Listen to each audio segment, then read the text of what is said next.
Buenas tardes, bienvenidos a la ciudad de les arts y les ciencias. Esta tarde tenemos con nosotros otra vez un ponente del British Council que, como sabéis, es un gran colaborador con la ciudad de les arts y les ciencias. El British Council siempre nos trae unos ponentes de primera línea con mucha categoría, muy interesantes y muy didácticos. Os voy a presentar también a Belén Fortea, que es la responsable de los programas científicos del British Council en España. Y Belén Fortea os va a presentar a nuestra ponente de hoy. Gracias, Belén, cuando quieras. Hola, buenas tardes a todos. Gracias por venir. Saz Ahmed se doctoró en psicología por la Royal Holloway University de Londres y durante su doctorado estudió los mecanismos neurocognitivos subyacentes en la regulación de la emoción, tanto en adultos como en adolescentes, y cómo estos varían con la agresión. Actualmente, la doctora Ahmed está trabajando como investigadora en el Instituto de Neurociencia Cognitiva en la University College London, en el proyecto Myriad. Este proyecto evalúa la viabilidad de enseñar mindfulness, que se podría traducir como atención plena, de todas maneras es una palabra que se dice en inglés en España también. ¿Cómo se podría evaluar la viabilidad de enseñar mindfulness en los colegios y evaluar cómo el mindfulness puede promover la salud mental y la capacidad de adaptación en los adolescentes? En esta charla, la doctora Ahmed nos contará qué es lo que hace diferente al cerebro adolescente y qué impacto tiene la experiencia y los factores ambientales en el desarrollo del mismo. No me extiendo más y le cedo ya la palabra a Saz y de nuevo muchas gracias a todos por venir y espero que disfrutéis de la conferencia mucho. Gracias.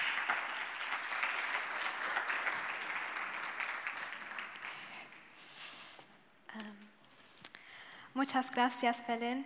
Thank you so much for all of you for being here today. I'm going to talk to you about the teenage brain. So just an outline of what I'll be discussing today. What is adolescence?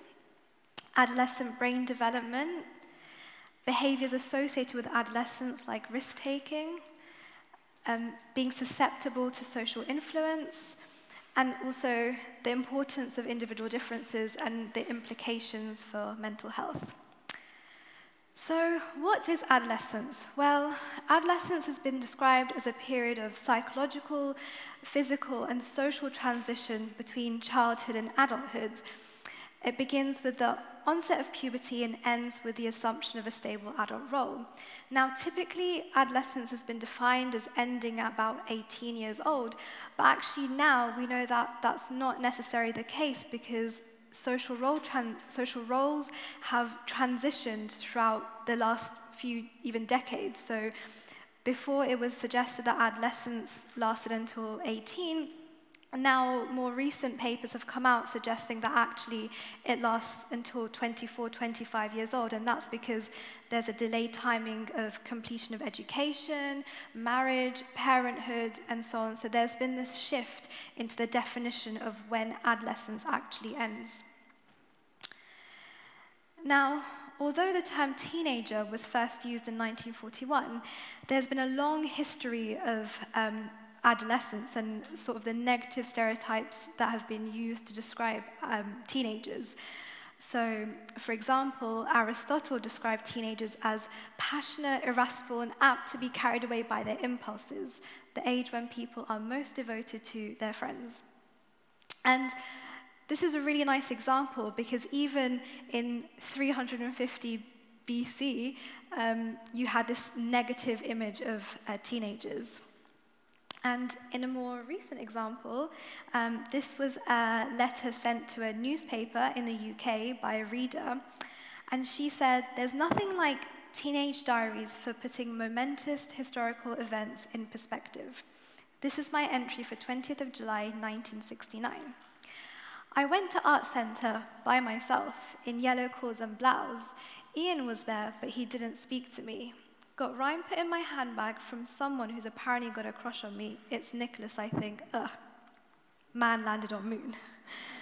So this is a really nice example of what's important to this particular teenager. So it's not that man landed on moon for the very first time that day, but it's what she's wearing, who she likes, who she doesn't like, where she's going, and so on. So it's this adolescence is this period of discovering your sense of self, your sense of identity, and it's a really important period of social reorientation. And what we mean by social reorientation is that adolescents begin to spend more time with their friends and less time with their parents compared to children. So children tend to spend more time with their parents and less so with their friends.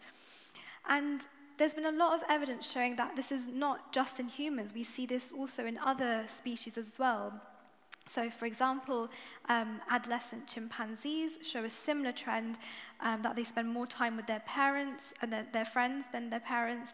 And also, there's this increased social engagement in mice as well. So, mice and adolescent rats tend to spend more time with their same-aged cage mates than with their parents, for example. Now, in terms of brain development, so even until about sort of 20, 30 years ago, it was thought that the brain stopped developing after childhood. So in this extract from this neuroscience textbook, it said that adolescence is one of the later stages of maturation, beginning usually late in embryonic life or early in postnatal life, after the projection of neurons are well in place and continuing for considerable periods of time into childhood in the case of humans. But actually, we know that this is not the case. So we know from brain imaging techniques and all these brain imaging studies that the brain is continuing to develop throughout the teenage years and well into the 20s, the mid-20s. And we know this because of advancements in imaging techniques. So one huge advancement is magnetic resonance imaging, which is MRI. And this is an MRI scanner that participants go inside. And it's basically a huge magnet. And it measures the amount of blood flow that goes to the brain. And so this is functional MRI. So functional MRI measures the amount of blood flow that goes to different regions of the brain. So you can imagine when a region of the brain is being activated, is being engaged, more oxygen is needed to make it work. So this is what functional MRI measures. And with functional MRI, we can understand which areas of the brain are associated with which cognitive functions. So based on a whole range of studies throughout the last 30 decades or so, we can see that the front regions of the brain are particularly important for us because they're involved in decision-making, thought, memory, and behavior. So these are where all the higher order cognitive functions are happening. Then you have this blue part of the brain, the parietal lobe, and that's associated with language and also touch. Then you have the back of the brain, and this is associated with vision. So this is where your visual cortex is. And then the sides, so the temporal lobes, this is a really important region for emotions, so processing emotions, as well as hearing, as well as learning. And then you have the cerebellum, which is sort of the area underneath here, and this is associated with balance. So people who have damage to this area tend to have balance problems and also coordination problems. And then last but not least, you have the brainstem here, and this is associated with sort of physiological reactions like breathing, your heart rate, and your temperature. So we know this on the basis of hundreds of fMRI studies. And we can also see structural MRI. So structural MRI measures the sort of the anatomy of the brain, and it measures white matter and gray matter. And what I mean by white matter and gray matter is that for gray matter, so this is a neuron, and you can see that gray matter is basically where the nucleus is, so it contains all the cell bodies and the connections. And then there's white matter, and this makes up this region here, and this contains the long fibers that connect cells and carry signals between region to region. And this is what it looks like in the brain, in the scanner. And we know that the human brain contains about 100 billion neurons and 1 million billion connections, so it's a lot. And we know that the amount of grey matter actually changes across age, so it changes between adolescents. So this is a video from a study that looked at 13 participants, and they scanned them every couple of years for 8 to 10 years, so starting from the age of 4, to look at how the level of grey matter in their brain changes. So if I play this,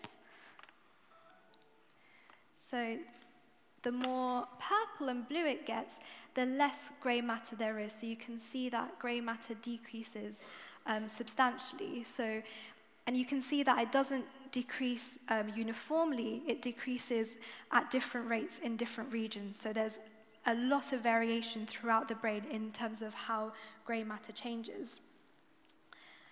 And so that was a small study with only 13 participants, but looking at much bigger cohorts. So this was by Kate Mills. She's a professor at the University of Oregon, and she used to be in our lab at UCL. They looked at participants across 4 different cohorts, so 2 American cohorts, so NIH and Pittsburgh, and 2 European cohorts, Leiden in the Netherlands and Oslo in Norway. And in total, they scanned 391 participants, and again, they scanned them every couple of years, and ending up with about 850 scans. And what we see from this, so this is the level of grey matter across the whole entire brain, and then on the x-axis is age.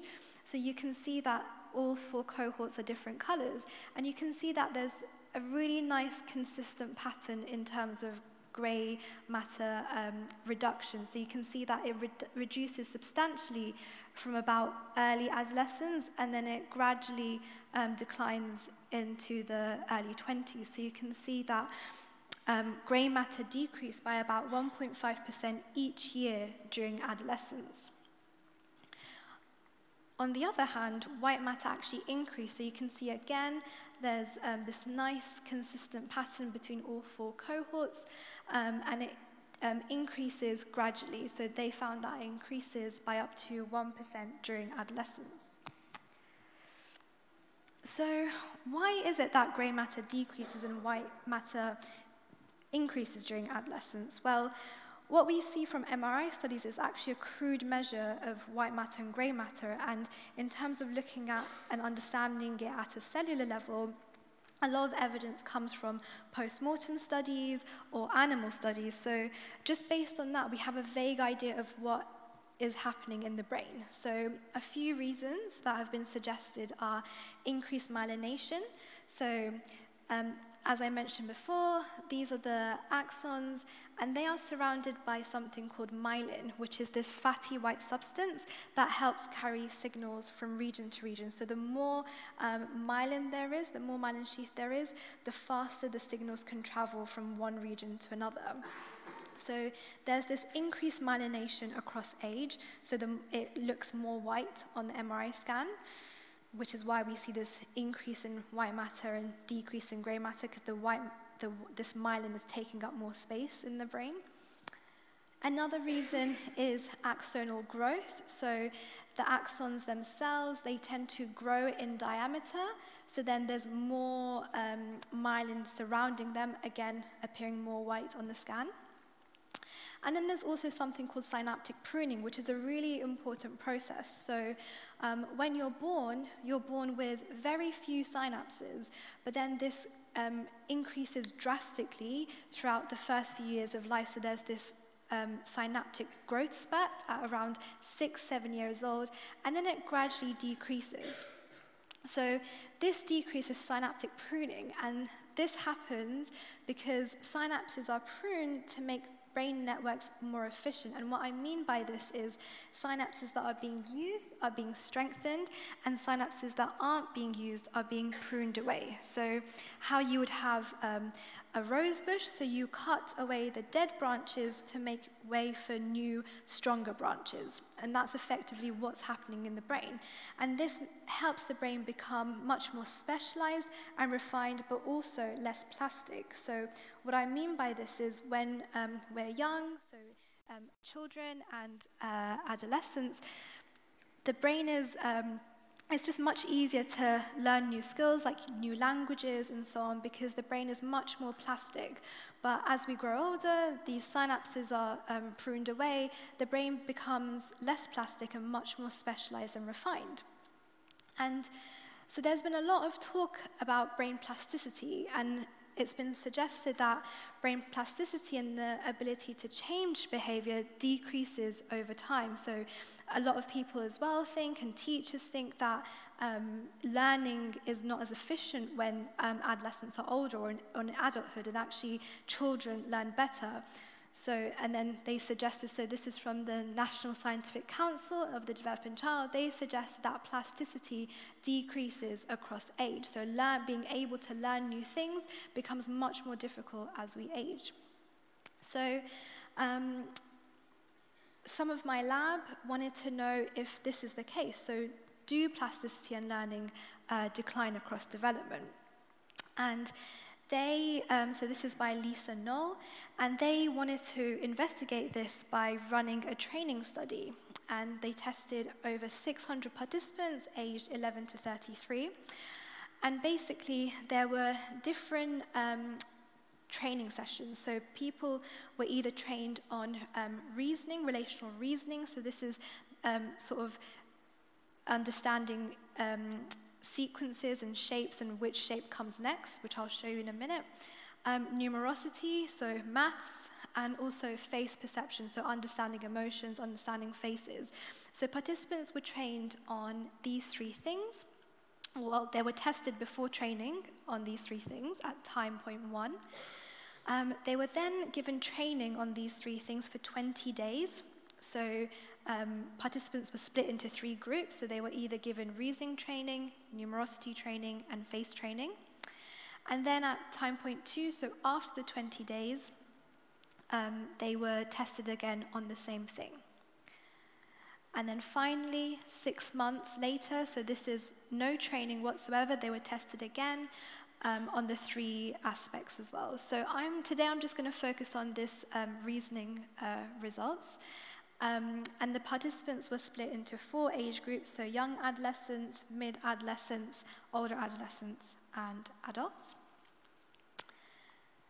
And this is an example of the nonverbal relation reasoning task. So basically, participants just had to find which shape comes next. So you could tell this is an easy one. The red kettle or teapot comes next, so this comes here. And so they were trained on this for 20 days, and each time they got better and better, the task got harder and harder, so it was adaptive. And what we find is some really interesting results, so looking at the training effects. So this is accuracy on the task. So at time point 1, all participants were about 70% accuracy on these tasks. But at time point 2, so this is after 20 days of training, you can see that for this relational reasoning group, so those that were trained on the task that I showed you, they improved the accuracy up to 80%. So they improved by 10% just 20 days later. And you can see that these effects lasted even after 6 months. Even after no training, after 6 months, you can see that there's still about 80% accuracy compared to 70% when they started. Whereas this wasn't the case for the face perception and the numerosity training. But then looking at age, so we're also interested in age, and we want to know if it's the case that adolescents and children perform better and are able to learn this information quicker. Well, actually, that was not the case, and you can see that, so this is improvement after training, so this is the difference between their accuracy at time 2 and time 1, so how much they improved.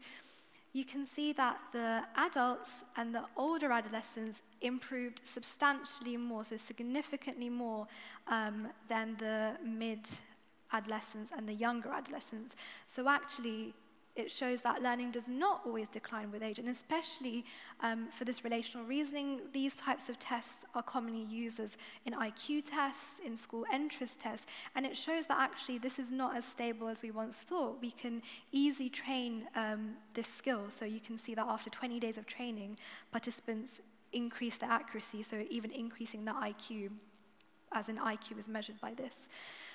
So yeah, it shows that actually the brain is still continuing to develop, and you can see that adults and the older adolescents are improving much more.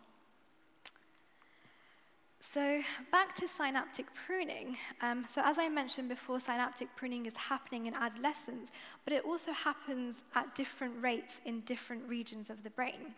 So this is the prefrontal cortex. So, well, this is looking at 3 different areas. So the red line is the auditory cortex associated with hearing. The green line is the visual cortex, and that's associated with vision, obviously. And then the blue line is the prefrontal cortex, and that's this front area of the brain, which is associated with decision-making, impulse control, and a lot of these high-level cognitive functions. And you can see that, so this is the number of synapses in the brain, and you can see that for the auditory and the visual cortex, these areas of the brain develop at a much earlier rate. So you can see that the visual cortex, this synaptic pruning, is happening well before 3 years old, and that's because at this point, your vision is completely refined, it's developed, as is your auditory cortex. But actually, the prefrontal cortex is still developing, so you can see that even after 10, 12, 13 years old, you can see that it's still continuing to develop, and these synapses are still continuing to be pruned. So synaptic pruning in the prefrontal cortex continues during adolescence. And this has a lot of implications for adolescent behavior as well, which I will go on to next. We also see differences in functional connectivity. So we see that this changes throughout 7 and age 30. So what I mean by this is connectivity between different regions of the brain. So we see that there's a strengthening of long-range connections with age. So the orange line, so far away regions, there's a strengthening of connections for this, so the orange ones. And there's a weakening of the short-range connections, so the green ones. So areas that are close together, the connections are weakening, but areas that are further apart, the connections are strengthening. And these long-range connections facilitate integration between different neural systems. And this means that processing between these different systems becomes more flexible, more efficient, and much more specialized. So this is really important in terms of brain development. So as we age, these networks become much more stronger and much more specialized. So just to summarize this section, the brain continues to develop long into adolescence and even into early adulthood. Different patterns of gray matter and white matter development, and we know that this reason is possibly due to synaptic pruning and this increase in myelination. And there's also differences in connectivity. So for intrinsic connectivity, there's strengthening of long-range connections and the weakening of short-range connections. And this suggests that adolescence is a time of brain plasticity, so it might be a time of opportunities, but also risks as well, because we know that the brain is still developing, so there's this opportunity for risks as well, so they tend to be vulnerable. So moving on to risk, so we know that some adolescents take risks, some adults take risks, and sometimes taking risks is not always a bad thing. We need to take risks to learn by trial and error, but a key factor that we see for adolescents is that the majority of the time they take risks, it's when they're with their friends. So even when you think back to the most riskiest things that you have done when you were a teenager, if you think back, it was possibly more likely when you were with other people than when you were alone. So several researchers have looked into this peer effect for risk-taking, and this is a really nice study by Gardner and Steinberg. So in this task, participants had to do this driving simulator task where the aim was to get to the end of the track as quick as possible. But there were also traffic lights along the way. So if you were to run the traffic light, that could either pay off as a successful risk and you would get to the end of the track quicker, or you could have a crash, which would be an unsuccessful risk. So participants played this game. There were 3 groups. So there were adolescents aged 13 to 16, young adults 17 to 24, and adults aged 25 to 40. And they were playing, and there was 2 conditions. So they were either playing alone, or they were playing while they were being watched by 2 friends standing behind them.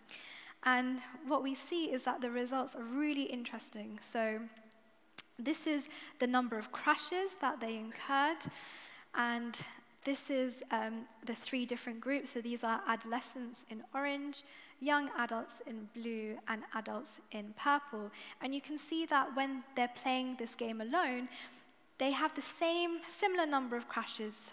However, when they are being watched by their friends, this is a completely different story. And actually, you can see that for the adults, they still incur about the same number of crashes. So you can see that there's not much change in when they were alone or when they were being watched. But for the young adults and adolescents, you can see that this is basically doubled when they are being watched by their friends. So it just shows that there's this peer influence on risk-taking. So when they are alone, they don't take as many risks as compared to when they're with their friends. And this is also supported by epidemiological studies, so data from car insurance companies. They find that the number of crashes increases when adolescents are driving with their friends than compared to when they're being alone. Whereas with adults, actually having another passenger in the seat is a protective factor, and we tend to drive safer when we know that there's other people in the car with us. So this peer influence has a huge effect on adolescent risk-taking. So why is that? Why do adolescents take more risks in front of their friends? Well, there's a few reasons. So one is reward value. They find it rewarding. And another is fear of social exclusion. So I'll go on to each of these in more detail.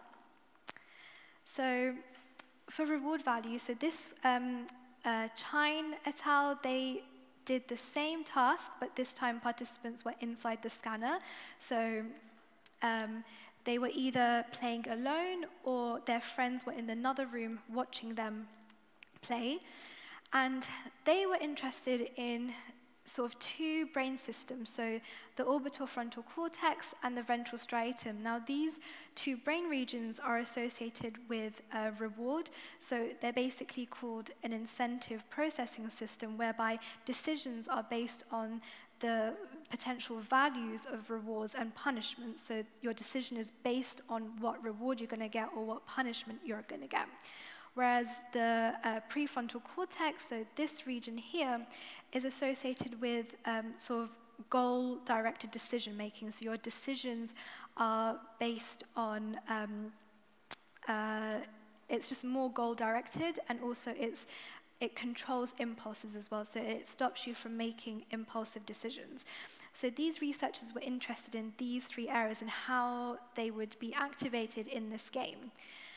And what they find is that there's this greater activity in adults across conditions, across both being alone and being watched in this prefrontal cortex. So adults are able to engage this region in order to keep their impulses in check and stop them from making risky decisions. Whereas for adolescents, there was this greater activity in the ventral striatum and the orbital frontal cortex, but only when they were with their friends. So you can see in this graph, so this is basically brain activation, and this is the prefrontal cortex, ventral striatum, and orbital frontal cortex. And these are the different age groups. And you can see in these circled bars that when they're being watched by friends, so the red bars, are much higher compared to the young adults and adults for both of these regions, whereas when they're alone, you don't see this difference in activation. So actually, this region of the brain is much more activated. So they find that when they're being watched by friends, it's much more rewarding. So showing these risky decisions and crashing, they feel like they're just more cool and more included by their friends if they engage in these sorts of behaviors. So this is a really nice example of that. And what's interesting is that we also see this sort of rewarding behavior in mice as well. So in this particular study, they were looking at alcohol and mice. So basically, there were mice in cages, and they had a bottle of alcohol, like a drip, and they measured the amount of time that the mice spent drinking the alcohol. So when the mice were by themselves in the cage, you can see that juveniles, so the adolescent mice and the adult mice, tended to drink about the same amount of time. So they spent the same amount of time drinking in their cages. Whereas when they were with their cage mates, so when they had other mice in their cage, you can see that the adolescent mice spend a significantly more amount of time drinking than the adult mice, and you can see that there's no difference for the adult mice. So you can see that even in animals, we see that they place a huge amount of value on rewards, so rewards from their peers as well. Now, another reason is fear of social exclusion. So adolescents tend to take these risky decisions in fear of being socially excluded by their friends. So they feel like, if I don't do this, if I don't drink this, or if I don't smoke this, I might be excluded by my friends. So this is one of the reasons, and there's been some research looking at this experimentally. So this is a game called Cyberball. And basically, participants are told that they're playing against two players, and basically the ball is being thrown. So this is you at the bottom, and these are the two other players, and they're throwing the ball to you. But in an exclusion condition, they actually stop throwing the ball to you and just throw the ball to each other. So this elicits a feeling of social exclusion. So we've seen this in adult participants as well. They feel much more socially excluded after being part of this condition. So in this particular study by Catherine Sebastian, they tested a group of young adolescents, older adolescents, and adults, and they played this game. So I'm just going to show you the paradigm. So they took some baseline measures. So this is before they took part in the task.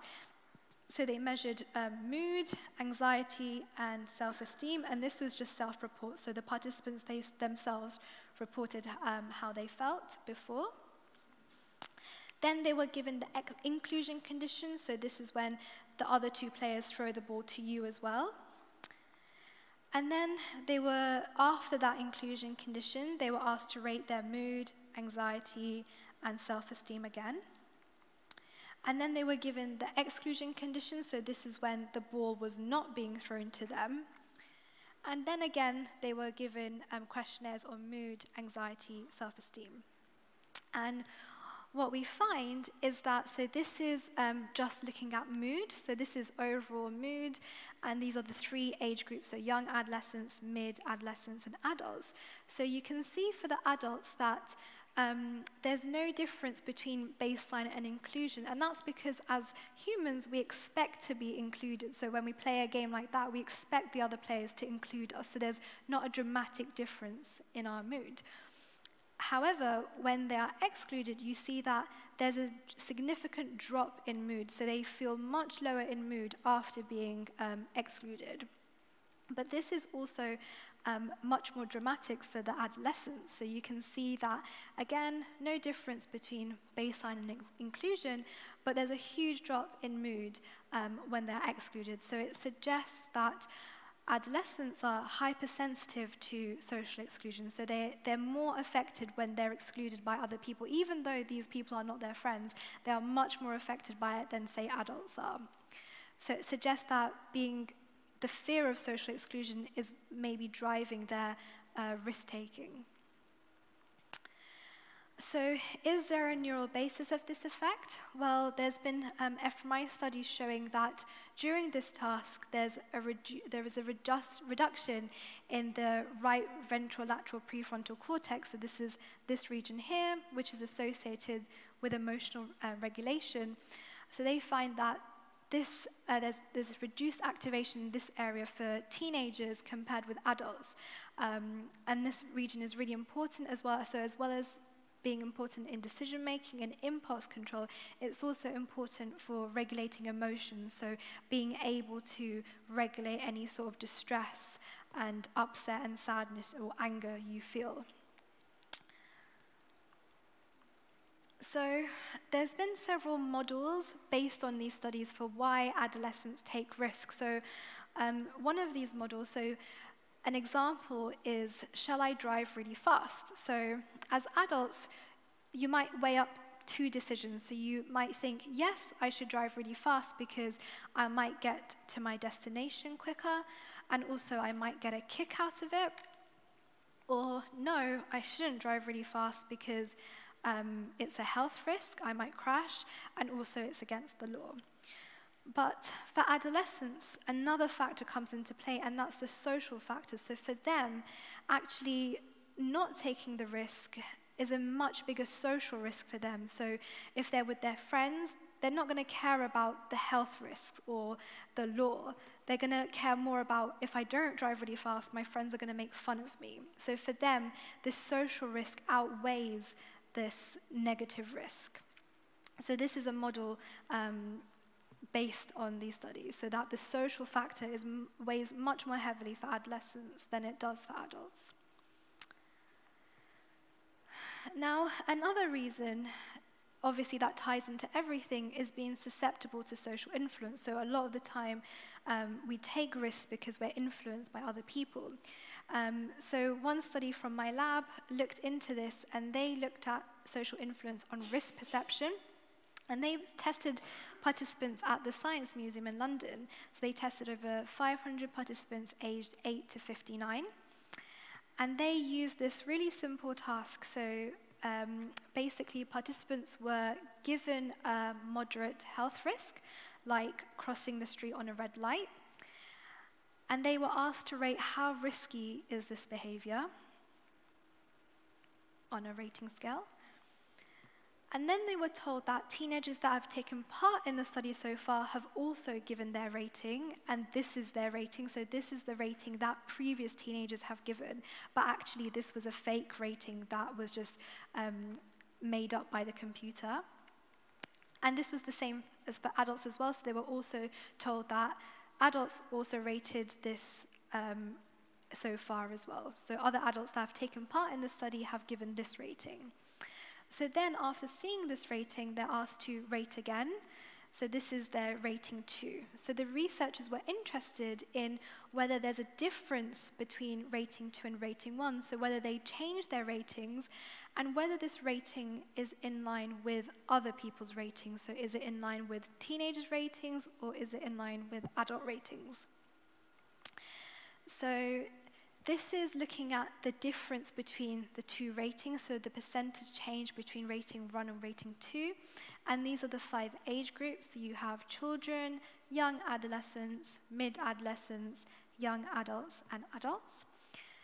And you can see that all age groups show this social influence effect, so they all change their ratings. But you can see that the children, the younger ages, they change their ratings much more. So the difference between their first and second ratings is much more than, say, the adults. But even the adults change their ratings.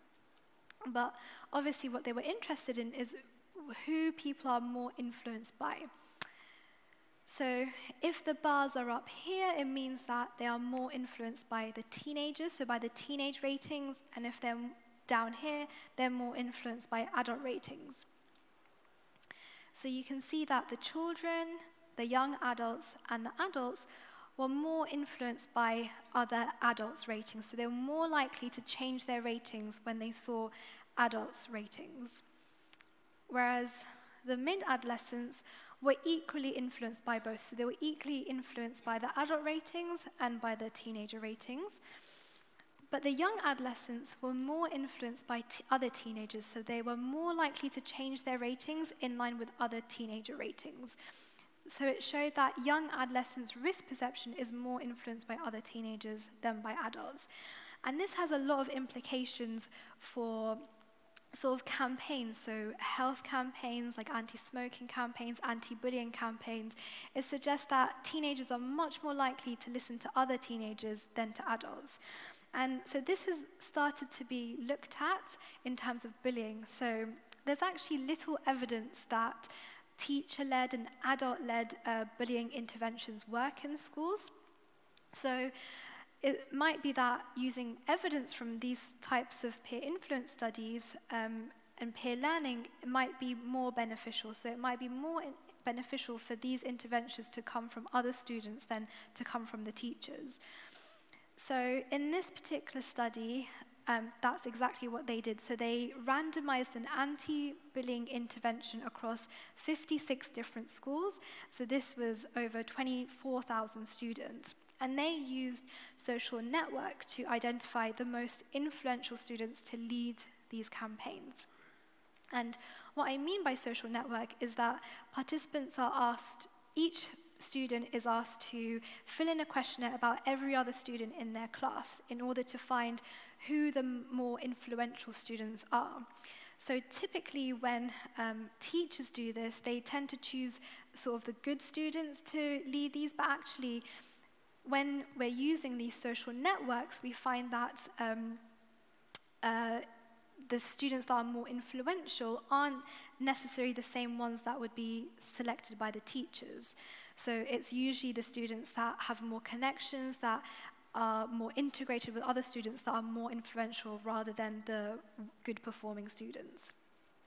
So they basically ask students to use messaging platforms such as Instagram, Twitter, Facebook, print posters, used wristbands, and these students were encouraged to discuss in their own voices positive ways to handle conflict, and particularly using terms with which their peers can understand and identify with. So it was these students, these influential students, that were leading these anti-bullying campaigns and voicing their opinions on anti-bullying.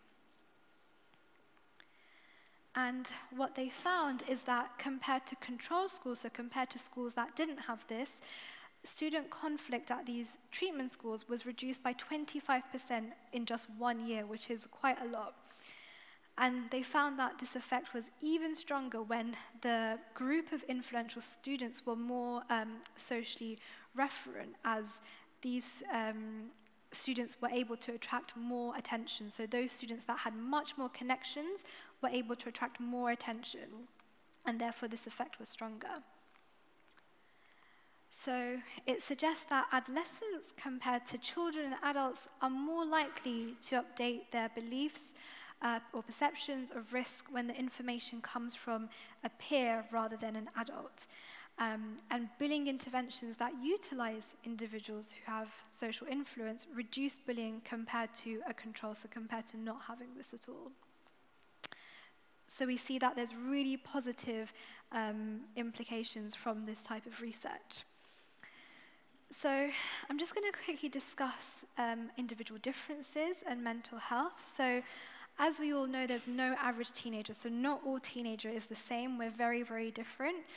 And there's obviously, all of this research looks at averages, so the average rating, the average brain activation. So particularly for neuroimaging studies, we try and limit the variance as much as possible.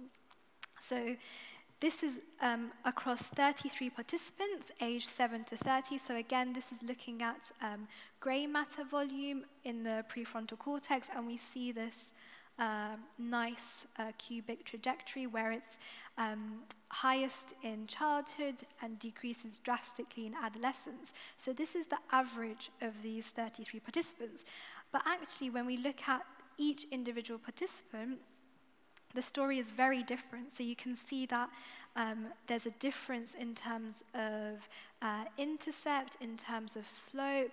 Some participants show no difference at all. So actually, there's a huge amount of variation across participants, and it's not as clear as we always see in these scientific papers. And obviously, these individual differences also interact with brain development as well. So looking at environmental factors like socioeconomic status, so parental education has been associated with larger surface areas, so larger brain regions involved in language, reading, social cognition, and spatial skills.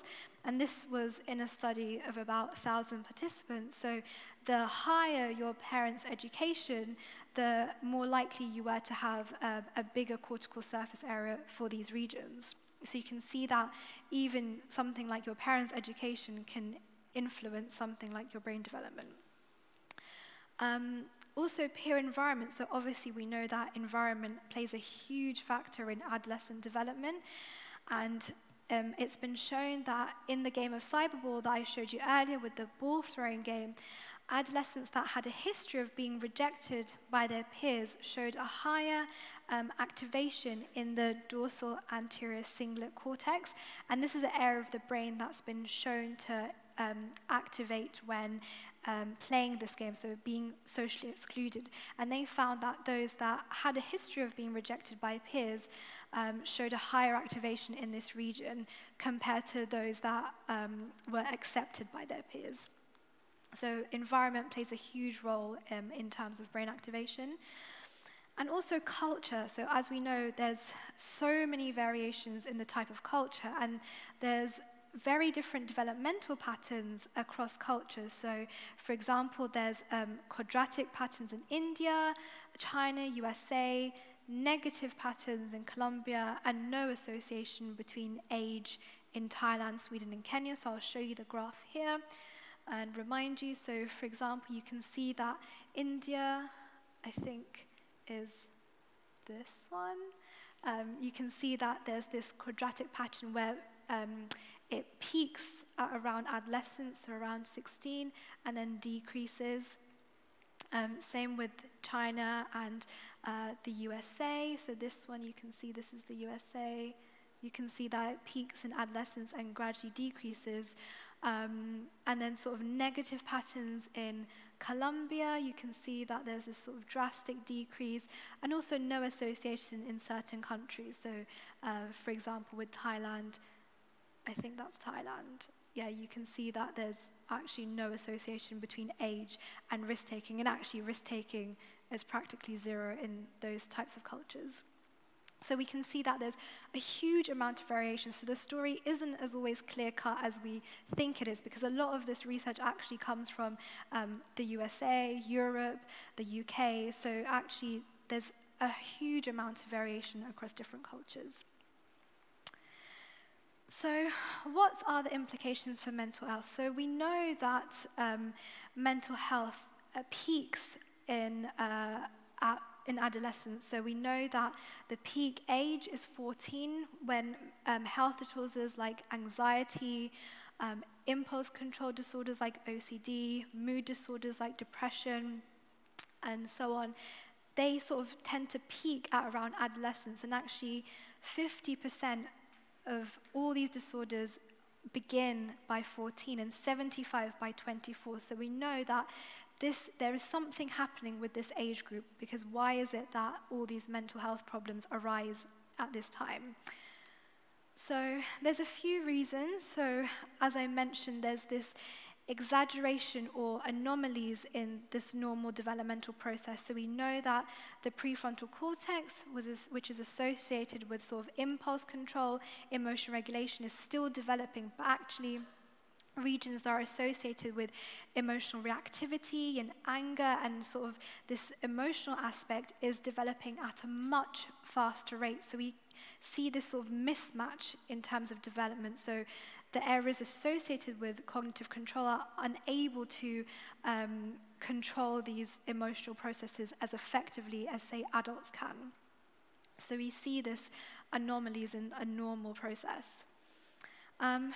There's also this emerging ability to think abstractly, particularly about others' thoughts and feelings. So I haven't mentioned this here, but there's still development in sort of perspective taking, in terms of understanding other people's intentions and emotions. So that's still developing in adolescence.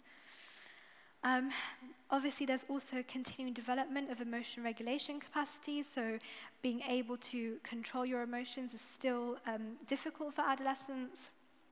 And obviously, as I mentioned before, there's this increase in risk-taking and novelty-seeking, and also this increased risk for substance abuse, which interacts with other processes which can cause the onset of mental health disorders. And finally, there's also psychosocial factors. So we know that adolescents have this rapidly changing social environment. So they go from being in primary school to being in a bigger school with more people, newer people, and it's a huge change for them. It's really scary, it's really nerve-wracking, and this is why we see such an onset of mental health disorders, particularly depression and anxiety in this age group, because so much around them is changing, and particularly with the expectation of others and physical appearance. We know that there's influences of puberty as well. So children that reach puberty earlier, they tend to be perceived more like adults, whereas those who still haven't reached puberty, they tend to be treated more like children. So there's this sort of mismatch in how they're feeling and how they're being treated by others. So this also has a really big impact on why psychiatric disorders emerge in adolescence. Okay, so just to summarize, adolescents take more risks in the presence of their friends compared to adults because they find it rewarding. Adolescents are also susceptible to social influence, and as we've seen with these bullying interventions, this isn't always a bad thing. And we know that neural and psychosocial development makes adolescence a time for opportunity for developing adult competencies, but it's also a time of vulnerability to psychiatric disorders. So I'd just like to thank you so much for listening. I'd like to thank my lab and also everyone involved, Araceli, Belen, Carla as well. Thank you all so much. So if you have any questions, you can leave them for the questions time. Thank you.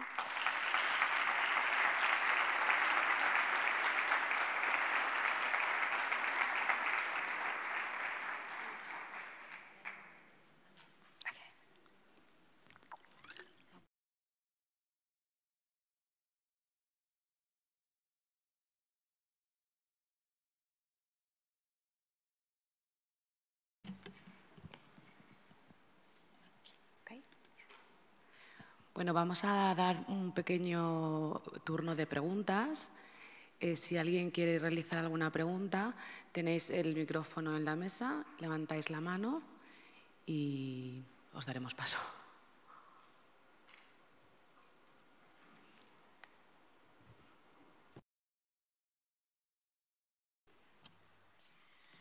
Hello, I want to ask you a question that is very interesting about your explication. Sorry if my English level is not very good, but I hope that you can understand me very well.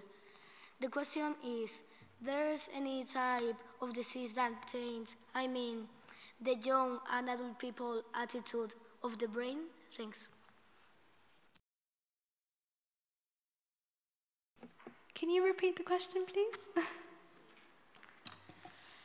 There any type of disease that changes the young and adult people's attitude of the brain? Thanks.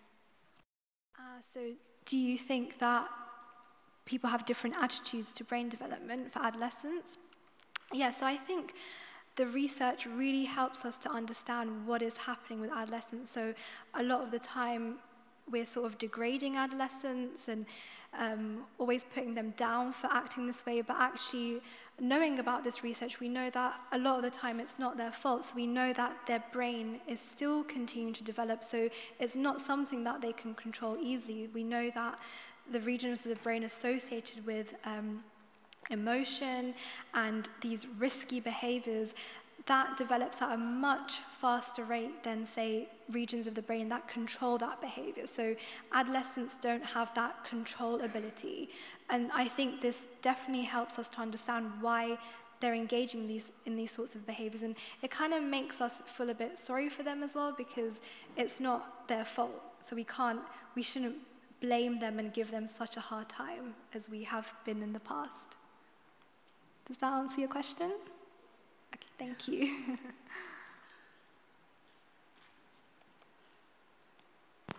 Hi. Yeah, I have a question. I know you put different ages, but you don't show any difference between male and woman. So there's a myth that there's different development in between sexes, and are there any difference during adolescence? Because they say that women develop earlier. Is that true, or is there? So, in terms of puberty, women do develop earlier. So they become pubertal much earlier than boys. But in terms of brain development, there's actually not a consistent finding. So some studies find that there's differences in brain development, other studies don't. So there's been studies looking at sort of the level of grey and white matter, but also there's differences in brain size. So when we control for brain size, we actually find no difference in terms of the volume of grey and white matter. And in terms of function, I don't think there's been any sort of consistent pattern showing consistent differences, to be honest. So most studies actually look at male and female separately just to rule it out, but actually I don't think there's many differences in terms of brain development and brain function. Obviously there's behavioral differences in terms of risk-taking, for example. That's always higher in men, but not in terms of brain. Thank you. Thank you. A ver, una preguntita. El riesgo de exclusión social a la hora de estudiar, ¿hay algún estudio en el que sirva que mejoran o empeoran?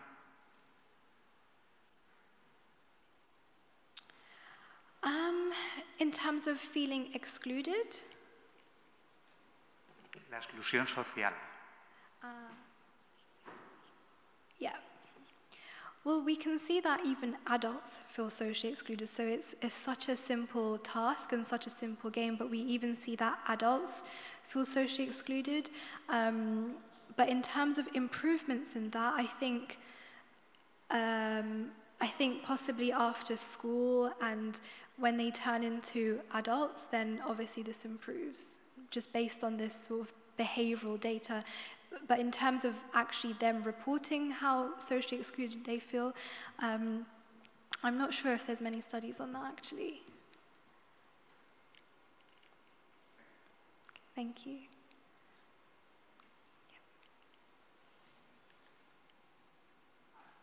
Oh, hi.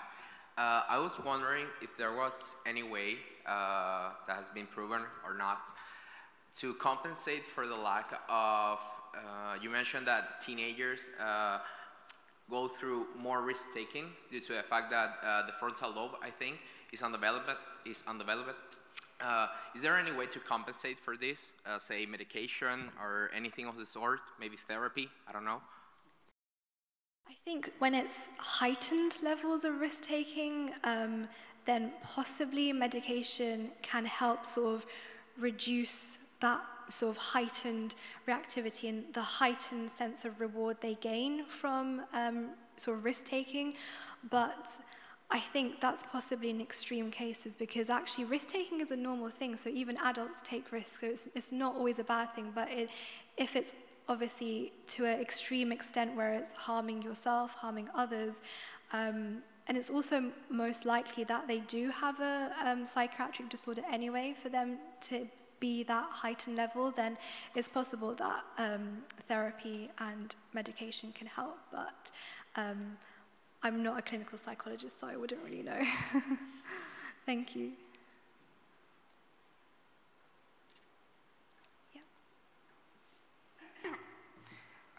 Why are drugs cool among teenagers?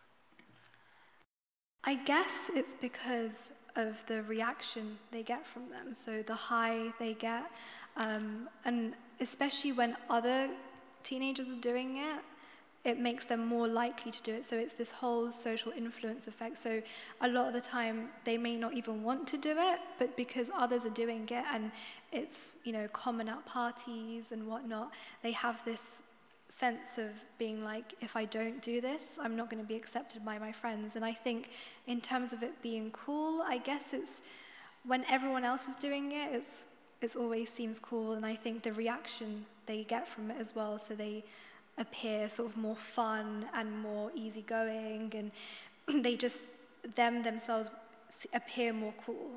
So I guess that's the reason. But I think the main reason is that they're more susceptible to being influenced by others. So they want to do it in order to be cool. Thank you. Thanks. Sí, buenas tardes. Yo tengo entendido que, bueno, creo que las aportaciones más importantes que hacen los científicos, y especialmente, sobre todo los matemáticos hacen sus principales aportaciones en épocas de juventud, y los científicos hacen también sus aportaciones más importantes en épocas tempranas de la vida, ¿no? Entonces, ¿hay alguna explicación para eso? O sea, en el caso de los matemáticos es claro que sus mayores aportaciones las hacen en épocas muy tempranas de la vida. No sé si hay alguna explicación de desarrollo cerebral para ello. Thank you. I actually don't know either. I don't think there's a clear explanation for why this may be. I mean, it's possible that because at a younger age, your brain is much more plastic. You're able to you're able to learn. You're like a sponge. Your brain is like a sponge, and you're able to absorb information really quickly and understand. And sort of your brain is like still, you know, constantly working. That's the only reason I can think of off the top of my head. But I don't know, to be honest. I don't think anything has been proven. But that's a really interesting point. It's really fascinating.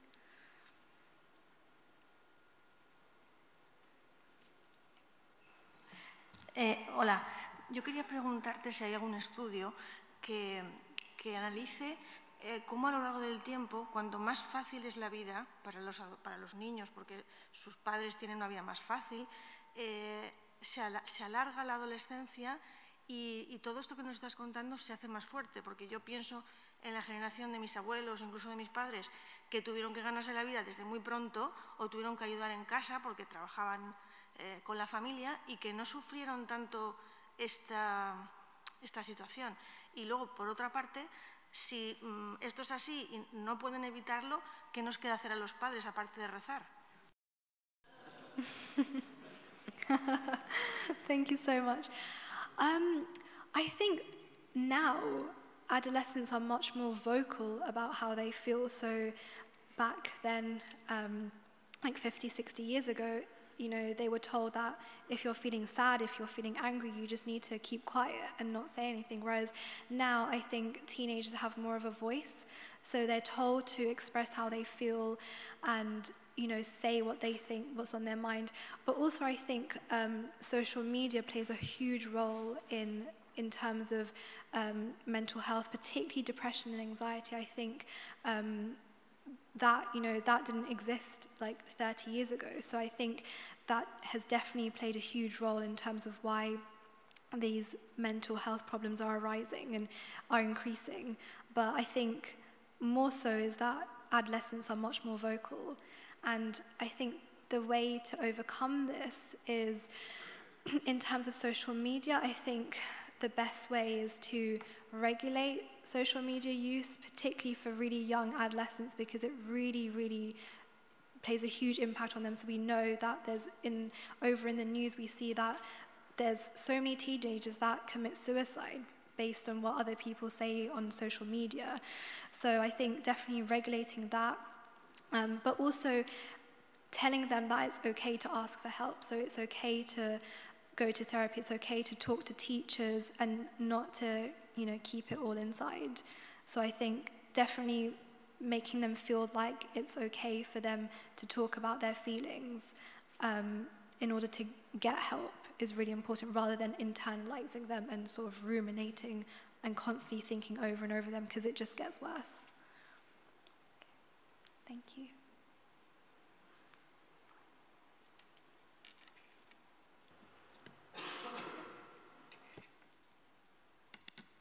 Hola, dos preguntas. Has mencionado que medías la autoestima de los jóvenes. ¿Cómo puedes cuantificar, cómo se cuantifica la autoestima de los jóvenes? Y la segunda pregunta es, en los grupos de jóvenes que participaron, ¿tuvisteis en cuenta o anulasteis la posibilidad de que hubiera jóvenes con trastornos tipo TDAH?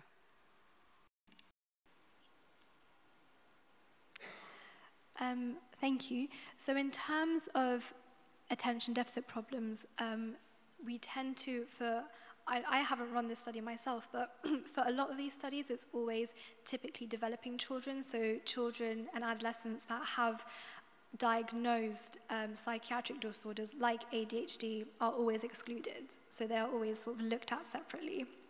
And in terms of self-esteem, so obviously there's a huge issue with a lot of these studies that use self-report. So we're relying on them to tell us like how their self-esteem is. So it's in this study, it's just a few questions on sort of how you feel about yourself, like are you happy about yourself, are you happy about how you appear to others, and so on. Obviously that's not entirely accurate because teenagers can lie, so that's a huge issue. But obviously we see that when we look at the task that it does drop, so even after a 90-second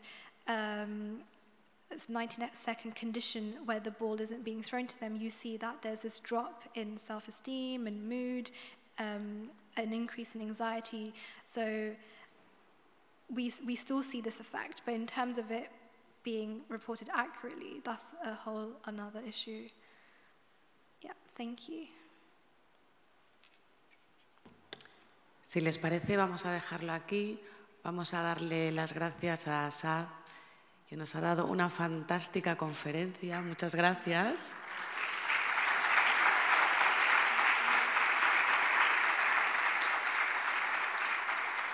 Y gracias otra vez al British Council por habernos traído otra fantástica conferenciante. Y hasta la próxima. Les invito el próximo 4 de abril a la próxima conferencia de astronomía. Gracias a todos.